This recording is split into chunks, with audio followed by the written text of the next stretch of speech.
Whenever you Google information, billions of results pop up in the blink of an eye. Have you ever wondered how this occurs? The secret is in the hyperoperators.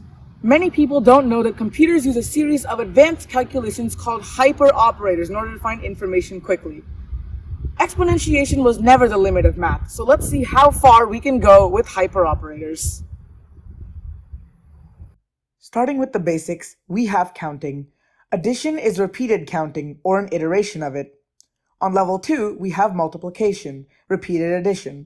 On level 3, we have exponentiation, which is, as you guessed it, repeated multiplication.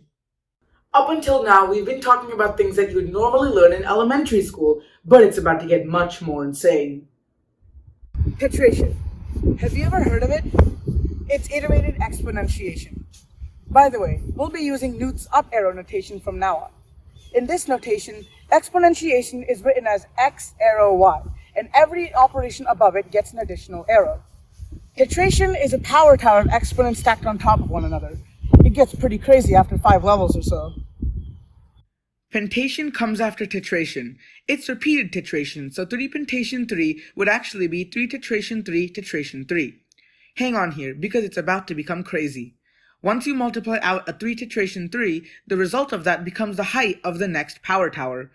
3 titration 3 is something around 7 trillion, so next it becomes 3 titration 7 trillion, and so on until you've multiplied the entire thing out. Hexation is operation level 6 with 4 arrows. It's repeated pentation. 3 hexation 3 would be written as 3 pentation 3 pentation 3. This number just becomes too massive to comprehend at this point. 3 hexation 3 is also known as G subscript 1, the starting point to reach Graham's number. Lastly, we have Graham's number. Starting from G1, which is 3 hexation 3, we multiply it all down into a massive number. Then, this feeds into G2 as its number of arrows.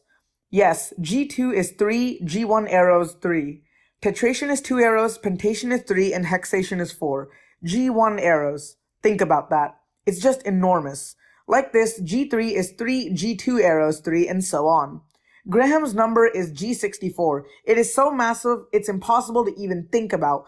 A Google, pathetic. Googleplex, light work. In my school, a lot of people call me a human calculator because I love math.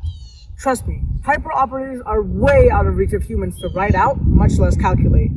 I hope you enjoyed the mind-blowing world of hyperoperators with me today, and remember, always stay curious.